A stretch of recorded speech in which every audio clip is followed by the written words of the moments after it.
Good afternoon students. मैं आपको chemical bonding part 1 पढ़ा चुका था जिसमें कोवैलेंसी तक जा चुका था। अब हम लोग आज देखने जा रहे हैं वेरिएबल कोवैलेंसी। और कोवैलेंसी अगर कई लोगों को याद नहीं होगा तो पुरानी वीडियो भी देख सकते हैं आप। मैं आपको हल्का से याद दिला देता हूँ। मैंने बताया था NH3 और BF3, जिसमें मैंने बताया था कि NH3 इसके पास एक लोन पेयर है, वाइल BF3 एक इलेक्ट्रॉन डिफिशियंट है। क्यों? बोरॉन के पास 3 इलेक्ट्रॉन होता है और तीनों जगह से एक एक फ्लोरीन अटैच्ड है, ठीक है। बट NH3 के साथ क्या है कि 3 बॉन्ड होता है और एक लोन पेयर होती है। इलेक्ट्रॉनिक कन्फिगरेशन के ऊपर भी मैंने एक क्लास ली जिसमें मैंने बताया था अगर हम नाइट्रोजन को देखेंगे तो nitrogen 1s2 2s2 2to4 2p3। तो इसका मतलब क्या होगा कि सेकंड सबशेल में 2 इलेक्ट्रॉन s के हैं और p में ये हैं एक एक अनपेड इलेक्ट्रॉन। तो जो इसमें अनपेड इलेक्ट्रॉन है ये तीनों इलेक्ट्रॉन क्या करेंगे? सिंगल सिंगल बॉन्ड बनाएंगे। बट जो इस पे ये है डबल s, ये अपना क्या है? लोन पेयर है। तो यहाँ पे ये लोन पेयर है, ठीक है। और BF3 के केस में क्या है? ये ऐसा मॉलिक्यूल है BF3। तो क्या होता है?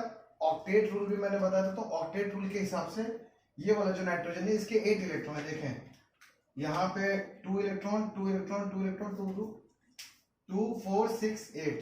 और अगर बोरॉन के साथ देखें 2 4 6, तो ये इलेक्ट्रॉन डिफिशियंट है, ये ऑक्टेट कंप्लीट है। तो क्या करेगा? ये लोन पेयर उठा के इसको दे देगा, तो यहाँ पे बॉन्ड फॉर्मेशन हो जाएगा और ऑक्टेट कंप्लीट हो जाएगा।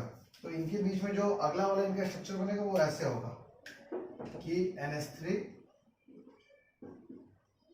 और यहाँ पे BF3। तो ये हमारा NH3 BF3 का स्ट्रक्चर होता है जिसमें ऑक्टेट सबका कंप्लीट हो जाता है और स्टेबल हो जाता है। ये हमारी वैलेंसी थी, बट कोवैलेंसी थी। अब हम देखेंगे वेरिएबल कोवैलेंसी क्या होती है। और जितने भी लोग इस पार्ट को देख रहे हैं, अगर आप पुराना पार्ट नहीं देखें तो प्लीज देखें क्योंकि ये उसके ठीक आगे का है। अगला जो हमारा हेडिंग है वो है वेरिएबल कोवैलेंसी। वेरिएबल कोवैलेंसी में हम p ब्लॉक एलिमेंट पे जाएंगे क्योंकि अब देख हाइड्रोजन है तो वो एक ही बॉन्ड बनाता है हाइड्रोजन हर केस में। तो ये हमें पता है। वेरिएबल कोवैलेंसी में हम p ब्लॉक पे जा रहे हैं, तो p ब्लॉक में हम सबसे पहले जा रहे हैं बोरॉन वाले ग्रुप पे, ठीक है। तो आपको क्या करना है, जैसे छोटा होगा, एक सेकंड वेट अ मिनट, आपको ऐसे ऐसे भी पूरे ग्रुप वाइज याद होने चाहिए, ठीक है। कि अब देखिए बोरॉन एल्युमिनियम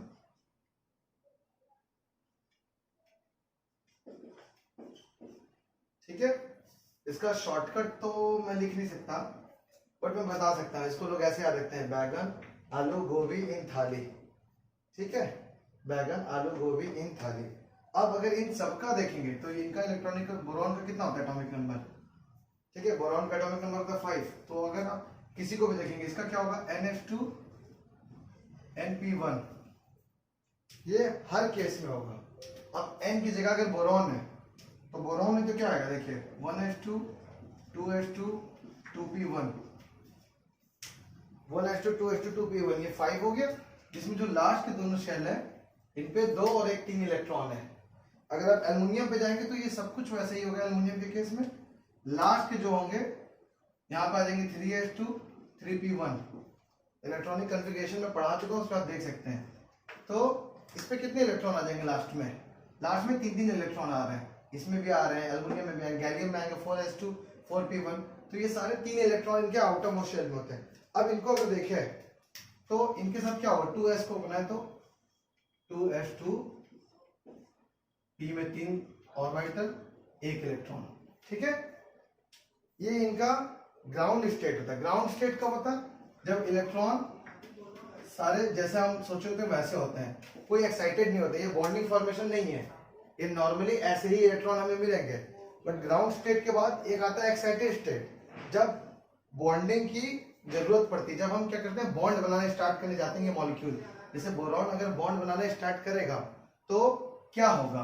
पहले तो इसमें एनर्जी का चेंज आएगा, जैसे 2s2 2p, तो इनमें एनर्जी का जो डिफरेंस आएगा, अगला वाला हमारा स्ट्रक्चर बन जाएगा एक्साइटेड स्टेट में। यहाँ पे p के 3 ऑर्बिटल ऐसे और s कैसे। बट जो ये 1 इलेक्ट्रॉन है जो इसका एक इलेक्ट्रॉन ये वाला है ये उठ के यहाँ जंप कर जाएगा। तो क्या होगा कि एक इलेक्ट्रॉन इसमें, एक इसमें, एक इसमें, तो 3 इलेक्ट्रॉन का फॉर्मेशन हो गया। पहले क्या था एक, तो ये हमारा क्या है, ये हमारा सब कुछ है किसमें, एक्साइटेड स्टेट में। तो एक्साइटेड स्टेट में ये ऐसा हो गया। तो अब इससे क्या पता चल रहा है, आप देखिए, अब मैं अलग कलर का इस्तेमाल करता हूँ। एक्साइटेड स्टेट में अगर इसका बॉन्ड फॉर्मेशन होगा तो इसके पास सिंगल सिंगल इलेक्ट्रॉन 3 है, 1 2 3 बस। अगर इसने 3 बॉन्ड बनाया, क्योंकि 3 ही मैक्सिमम बना सकता है, देखिए किसी केस में ये एक बना सकता है और एक लोन पेयर होगा, पर एक्साइटेड स्टेट में ही बॉन्ड फॉर्मेशन होता है। तो ये 3 बॉन्ड बनाएगा, तो 3 बॉन्ड बनाएगा तो इलेक्ट्रॉन ऐसे ऐसे आ जाएंगे 1 2 3। मान लीजिए हाइड्रोजन या फ्लोरीन कुछ भी आ गया, एक एक इलेक्ट्रॉन लेके, तो टोटल कितने इलेक्ट्रॉन हुए इसके, अगर इसको आप काउंट करें तो टोटल ये इलेक्ट्रॉन कितने हुए, 2 4 6, यानी टोटल 6 इलेक्ट्रॉन ही हुए।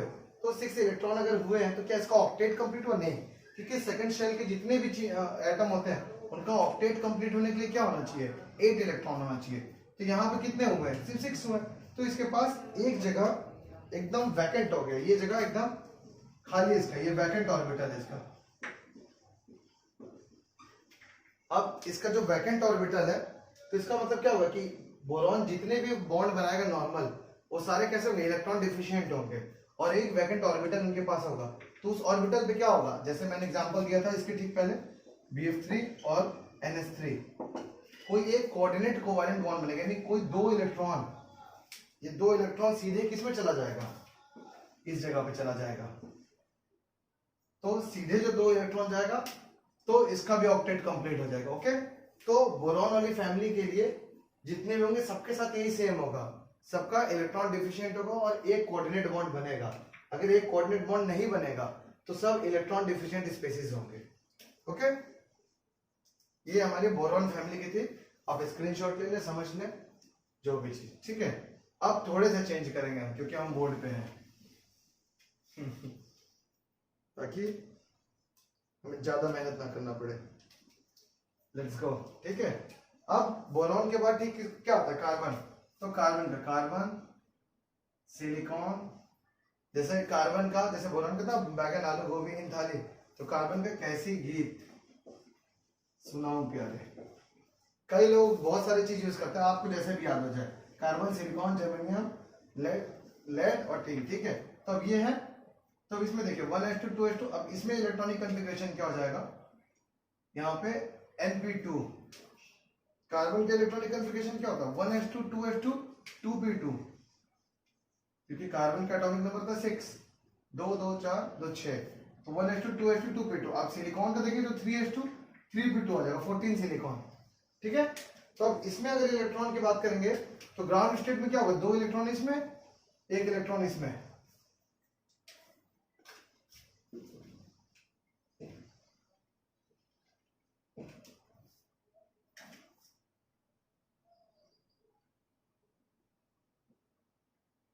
ठीक है। तो ग्राउंड स्टेट में कितना है 2s2 एंड 2 इलेक्ट्रॉन इसमें, 2p2, 2 ग्राउंड स्टेट में। एक्साइटेड स्टेट में जैसे ही हम जाएंगे तो एक्साइटेड स्टेट में क्या होगा, एक्साइटेड स्टेट में मैं दिखाता हूं,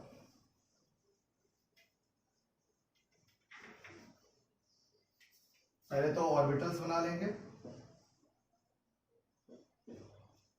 तो क्या होगा, ये एक इलेक्ट्रॉन उठ के यहां जंप कर जाएगा बॉन्डिंग फॉर्मेशन के लिए, तो कैसा हो जाएगा, एक इलेक्ट्रॉन, एक इलेक्ट्रॉन, एक इलेक्ट्रॉन, एक इलेक्ट्रॉन, ठीक है। अब सब जगह पे एक एक इलेक्ट्रॉन हो गए, इसका मतलब टोटल कितने बॉन्ड बना सकता है 1 2 3 4।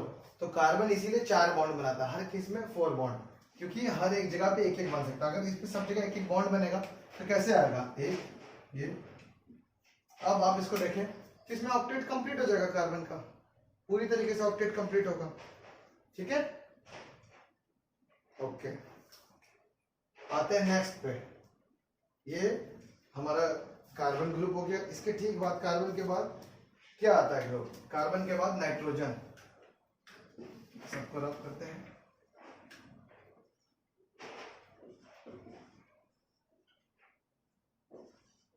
देखें इसका याद करने का नेपाली, पंजाबी, आसामी सब भाई, ठीक है।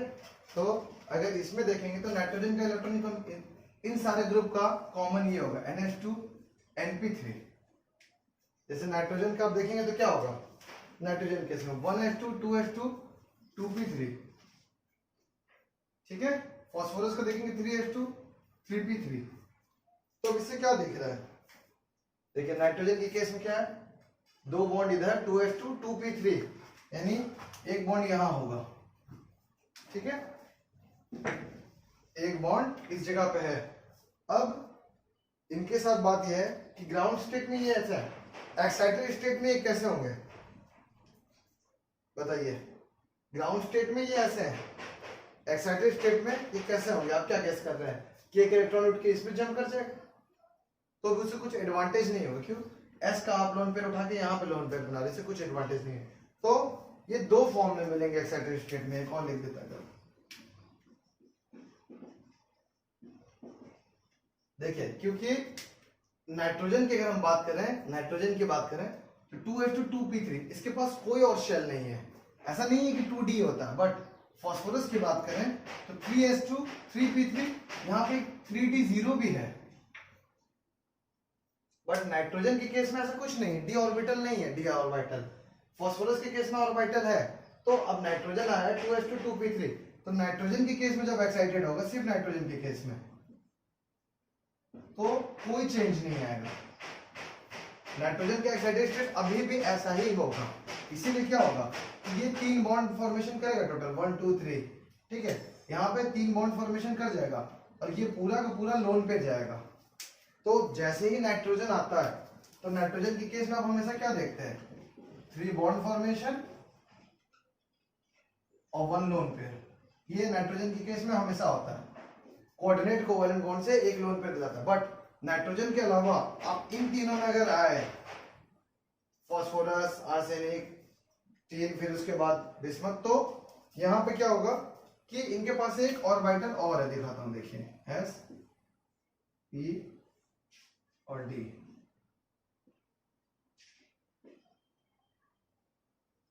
ठीक है।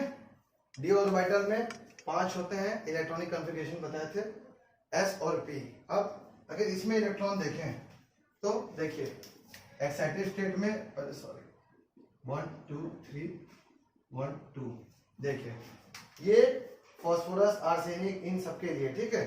तो इनका जो एक इलेक्ट्रॉन है, इनके पास एक वैकेंट ऑर्बिटल है डी वाला, मेंशन भी कर देते हैं, ये NS NP और ND, वेयर N हमारा क्या होगा, हमेशा 3 से बड़ा या बराबर होगा, क्योंकि डी ऑर्बिटल तभी आएगा, ठीक है।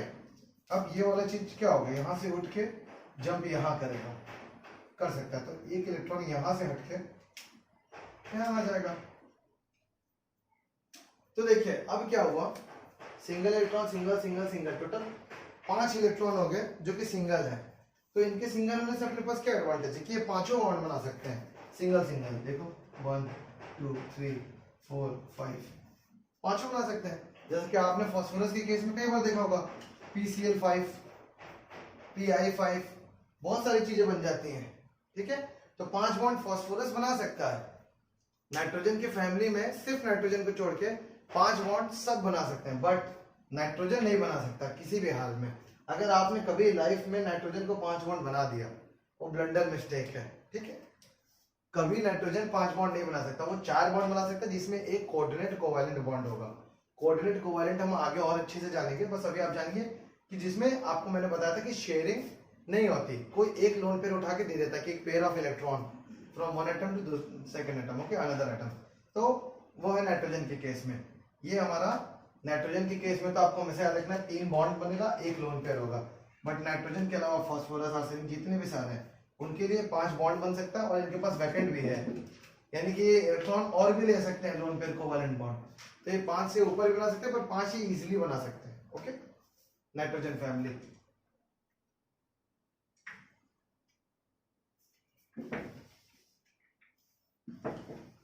अब ऐसी ही चीज सब में होंगी।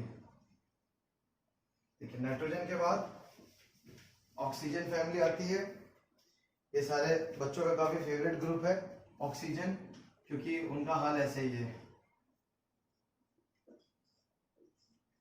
इसको पढ़ते हैं उससे टीपो, उससे टीपो। तो इतने होनहार बच्चे होते हैं कि जरूर चीटिंग करते हैं, तो ये उनके लिए है, उससे टीपो। ठीक है, तो जब इनका इलेक्ट्रॉनिक कॉन्फ़िगरेशन पे हम जाएंगे तो क्या होगा, NH2 NP4। ऑक्सीजन का क्या होता है 1H2 2H2 2P4। ठीक है, 1H2 2H2 2P4। सल्फर का क्या होगा 3H2 3P4। बट इसके पास एक 3D0 होगा। अब जो पिछली बार समझा दिया उस चीज को आपको आगे अपने आप कैरी फॉरवर्ड करना है। ठीक है, ऑक्सीजन का ग्राउंड स्टेट पे अगर चले तो ऑक्सीजन का 2H2 2P4, 2H2 है 2P4, ये ब्लैक कर देते हैं ताकि आपको पता चले कि हाँ ये इसका इनिशियल स्टेट है। ठीक है, अब देखिए ऐसा हुआ, तो इससे क्या दिख रहा है, कॉमन सेंस के हिसाब से अगर आप देखें तो अगर कोई भी बॉन्ड आया बनाने तो दो इसके पास तो फ्री हैं। अब दो फ्री हैं इसका मतलब दो कोई चीज आके बॉन्ड बना सकते हैं, दो ऐसे बॉन्ड बन सकता है, कोई भी दो चीज आके बॉन्ड फॉर्मेशन कर सकता है। पर इसके पास पहले से ये जो दो हैं ये इसके लोन पेयर हैं, यानी इसके पास लोन पेयर ऑफ इलेक्ट्रॉन्स रहेंगे दो। इसीलिए जब आप स्ट्रक्चर बनाते हो H2O तो आप ये बनाते हो। ठीक है, तो इसका क्या मतलब हुआ कि दो बॉन्ड फॉर्मेशन हाइड्रोजन कर लिया और दो लोन पेयर इसके पास पहले से है। तो यही सबसे बेसिक चीज है कि हाँ ऑक्सीजन के केस में हमेशा दो बॉन्ड बनता है, दो लोन पेयर होता है। अब ये लोन पेयर चाहे तो किसी को डोनेट कर सकता है, वो उसका अपना चॉइस है। जैसे H3O+ भी होता है, दिखाता हूँ H3O+, जैसे H2O है। अब यहाँ पे अगर H+ आ गया, ठीक है, H+ के आते ही क्या करेगा ऑक्सीजन, बोलेगा ये लोन पेयर हमसे ले लो, तो यहाँ पे बन जाएगा H3O+, एक डेल्टा प्लस चार्ज।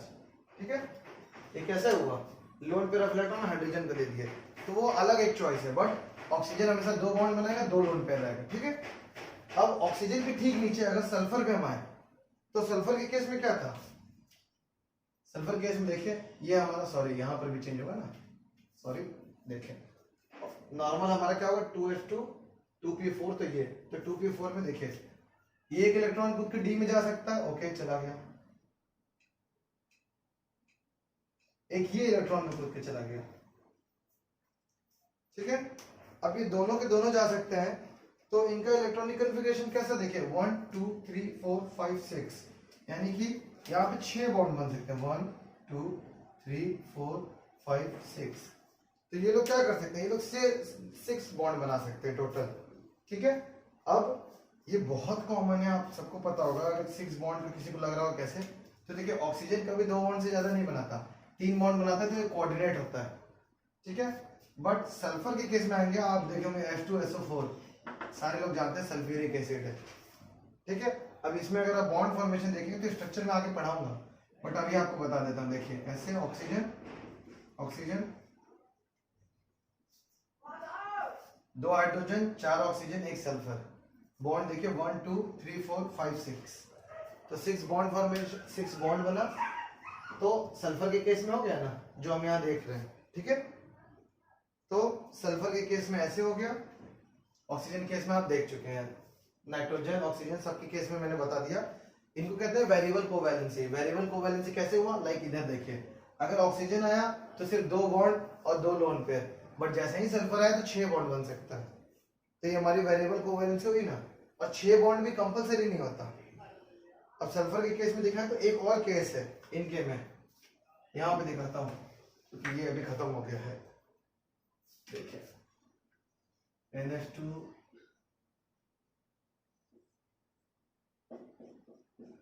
ठीक है, अब अगर इनको देखें तो क्या था NH2 NP4, चलिए ये भी बना देते हैं।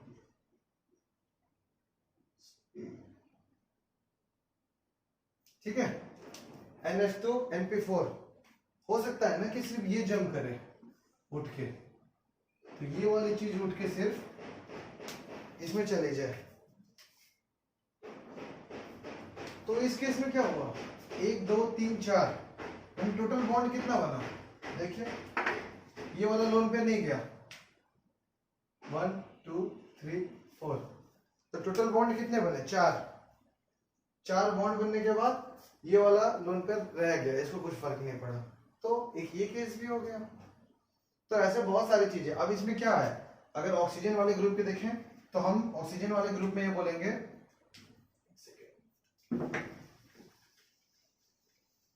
ऑक्सीजन वाले ग्रुप में अगर देखें तो हम कहेंगे ऑक्सीजन वाले में 2 बॉन्ड भी बनता है, ठीक है, 4 बॉन्ड भी बनता है, 4 और 6 बॉन्ड भी बनता है। तो टोटल 3 तरह के वैलेंसी हुई ना ऑक्सीजन फैमिली के, इसीलिए हम इसको वेरिएबल कोवैलेंसी बोलते हैं, जैसे नाइट्रोजन के केस में भी था। ओके, तो ये हो गया। अब ऑक्सीजन तक आ गए, तो नेक्स्ट बहुत ही इजी और अच्छा चीज है, नेक्स्ट ग्रुप आपको सबको आई थिंक पता होगा। ऑक्सीजन के बाद क्या था next, inert gas. Inert gas में क्या है, हीलियम, नियॉन, आर्गन, ज़ेनॉन, ठीक है।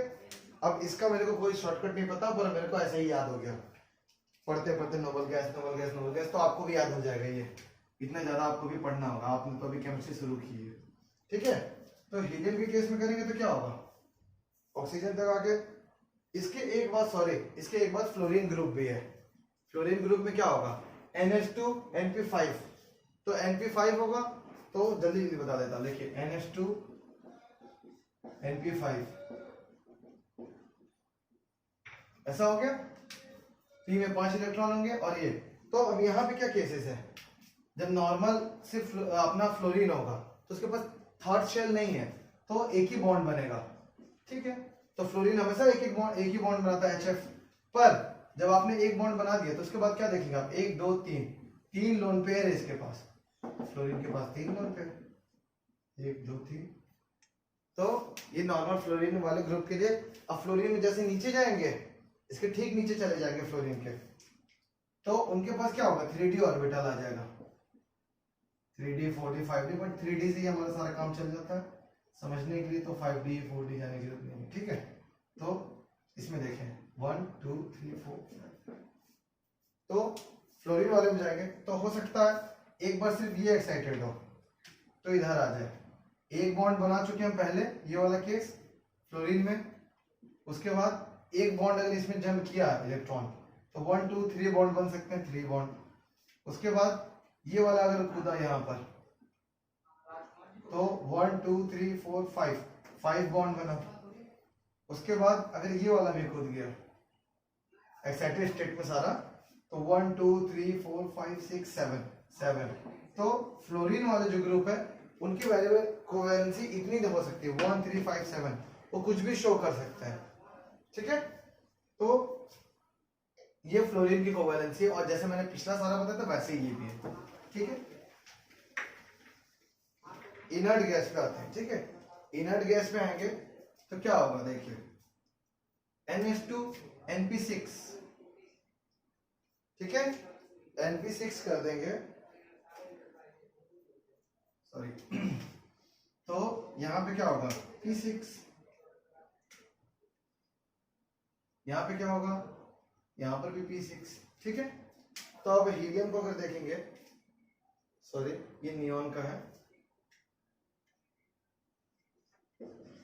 हम वीडियो की जगह नॉर्मल क्लास मिस कर रहे हैं, बच्चे बोल देते हैं कि सर आपने गलत लिखा है, बट यहाँ पे नहीं हो पा रहा,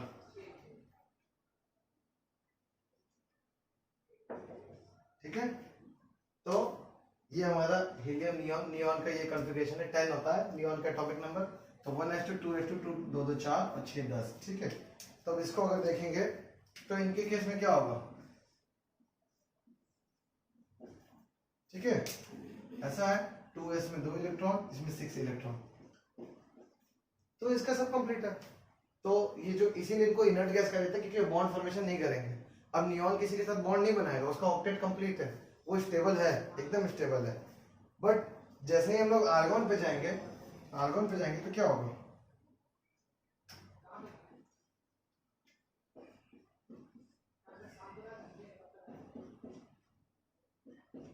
ठीक है, 1 2 3 4 5 6 7 8, ठीक है। आर्गन के केस में क्या है कि हाँ ठीक है 3s2 3p6, इसका भी सब शेल सब कुछ फुलफिल है, इसकी एनर्जी भी अच्छी खासी है, बट यहाँ पे एक वैकेंट जगह, ये वहां जंप कर सकता है, इसके पास एक ऑप्शन है कि आर्गन वहां चला जाए, बट आर्गन का कोई बॉन्ड फॉर्मेशन नहीं होता, क्योंकि इसकी जो एक्साइटेड एनर्जी होती है बहुत ज्यादा होती है, बहुत हाई होती है। अगर आपको ये इलेक्ट्रॉन को एक्साइट कराना है तो बहुत ज्यादा एनर्जी लगेगी, वो इफिशियंट नहीं होता। Efficient in the sense bond formation, आप बॉन्ड बनाना चाहते हो, उसको तोड़ने में ही अगर आपको बहुत ज्यादा एनर्जी लगे बॉन्ड फॉर्मेशन, तो इसलिए ये आर्गन नहीं होता। तो आप ये समझ सकते हो इसकी आयनेशन एनर्जी बहुत ज्यादा होती है, तो आर्गन तो नहीं होता। बट जैसे ही आप क्रिप्टन और जेनॉन पे आओगे, इन दोनों पे, तो इनका क्या होगा कि इनकी आयनेशन एनर्जी थोड़ी कम है, और मैं वो भी बताता हूँ आपको आयनेशन एनर्जी कैसे कम है, क्योंकि शायद कोई होगा ना जो बोला होगा कि ये कैसे हो गया आयनेशन एनर्जी ज्यादा कम। ठीक है, तो क्रिप्टन पे अगर जाएंगे तो उसका क्या होगा, 4s2 होगा, 4p6 होगा, 4d0 होगा, तो s2 4d0। तो क्रिप्टन और जेनॉन के साथ क्या होता है कि ये थोड़ा एक्साइटेड हो जाते हैं जेनॉन के साथ। अब इनमें क्या है, एक चीज इनमें एक कॉमन सी चीज देख लेते हैं, फिर उसके बाद एक्सप्लेन करते हैं। देखिए, अगर ये इलेक्ट्रॉन उठ के यहाँ जंप किया तो कितने बॉन्ड बनेंगे, 2। अगर ये उठ के जंप किया तो 1 2 3 4 4, ये उठ के जंप किया तो 6, ये उठ के जंप किया तो 8। देखिए 4 3 7 1 8, यानी इनका जो भी वैलेंसी होगा वो इवन नंबर में होगा, 2 4 6 8। ये ऐसे बॉन्ड बनाएंगे 2 4 6 8। बट अगर आप फ्लोरीन में गए तो फ्लोरीन में कैसा था, ऑड नंबर 1 3 5 7। अब मैं आयनेशन एनर्जी की जो बात कर रहा था, तो देखिए ऐसे अगर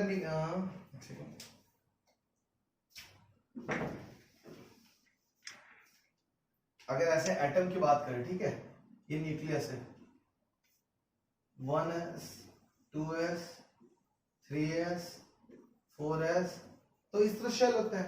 अब क्या हुआ, 1s वाला न्यूक्लियस के बहुत करीब है, तो इससे इलेक्ट्रॉन निकालना बहुत मुश्किल है, न्यूक्लियस के करीब है, फोर्स ऑफ अट्रैक्शन, इसमें पॉजिटिव चार्ज, इधर इलेक्ट्रॉन जो नेगेटिव चार्ज की तरह नेगेटिव चार्ज होंगे वो अट्रैक्ट होंगे बहुत ज्यादा। बट अब इस वाले पे गए, सेकंड वाले पे, तो अट्रैक्शन पावर क्या हुआ, और कम हुआ। थर्ड वाले पे गए तो अट्रैक्शन पावर और कम हुआ। अब अट्रैक्शन पावर कम कैसे हो रहा है, उसके पीछे दो लॉजिक है। एक कॉमन सेंस के दो लोग एक दूसरे को चुंबक जैसे होता है खींच रहे हैं, उनसे डिस्टेंस बढ़ती जा रही है तो वो घट रही है। ये कॉमन सेंस लगाना कि लाइक आप भी देखोगे कुछ अट्रैक्ट हो रहा है, अगर आप दूर जा रहे हैं तो ऑटोमेटिक घटेगी उनकी अट्रैक्शन फोर्स। अब किसी को लॉजिकली जानना है तो अपने पास फॉर्मूला होता है जो न्यूटन भाई साहब ने दिया हुआ है, सर ने दिया, न्यूटन सर ने दिया कि Q1 Q2 बाई r²। ठीक है, तो अब क्या फोर्स क्या होगा, डिस्टेंस के इनवर्सली प्रोपोर्शनल है, यानी डिस्टेंस आप बढ़ाते जाओगे तो फोर्स घटता जाएगा। ठीक है, तो अब ऐसा ही हो रहा है कि जो आर्गन तक है, थर्ड सेल तक आयनेशन एनर्जी बहुत ज्यादा होती है, बहुत ज्यादा अट्रैक्शन है, बट क्रिप्टन पे आते ही क्या हो जाएगी, एनर्जी घट जाएगी। ओके, तो ये हमारा सारा वेरिएबल कोवैलेंसी टॉपिक का था। ये सारी चीज आप लोग प्लीज एक बार नोट्स में भी बना दें, लिख लें, देख लें, 2-3 बार रिपीट में देख लें, बट ये कर लें कि क्लियर हो जाएंगे सारी चीजें। अब एक क्वेश्चन ये होमवर्क के तौर पे, which of the following molecule does not exist। ठीक है, which of the following molecule does not exist। मैं कुछ मॉलिक्यूल्स लिख रहा हूं, उन मॉलिक्यूल्स को आप कीजिए और उसमें बताइए कौन कौन से एग्जिस्ट नहीं करेंगे। ठीक है, क्योंकि ये आपका होमवर्क है।